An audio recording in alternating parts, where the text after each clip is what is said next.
కేంద్రంలోని ఐబీ సెంటర్లోని తెలంగాణ అమరవీరుల స్తూపం దగ్గర నిరసన తెలిపారు టీజేఎస్సీ నాయకులు. కాంగ్రెస్ పార్టీ ఎన్నికల్లో ఇచ్చిన హామీ మేరకు ఉద్యమకారులకు 250 గజాల ఇంటి స్థలం కేటాయించాలన్నారు. గుర్తింపు కార్డులు సైతం ఇవ్వాలన్నారు. అధికారంలోకి వచ్చి 16 నెలలు గడుస్తున్నా హామీలు నెరవేర్చలేదన్నారు. ఉద్యమకారుల హామీలు నెరవేర్చే విధంగా ఇంటి స్థలం, పెన్షన్ సౌకర్యం కల్పించే విధంగా ఎమ్మెల్సీ కోదండరాం కృషి చేయాలని కోరారు. ఈ కార్యక్రమంలో టీజేఎస్సీ చైర్మన్ కుమ్మరి సాయిలు ఇతరులు పాల్గొన్నారు.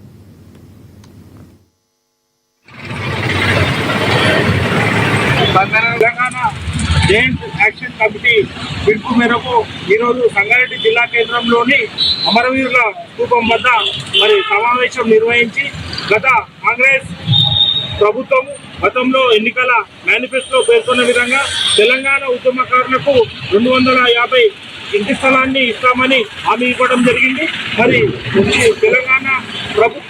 తెలంగాణలో కాంగ్రెస్ ప్రభుత్వం వచ్చి దాదాపు సంవత్సరం దగ్గరికి వస్తున్నా ఇప్పటి వరకు అమలు కాలేదు.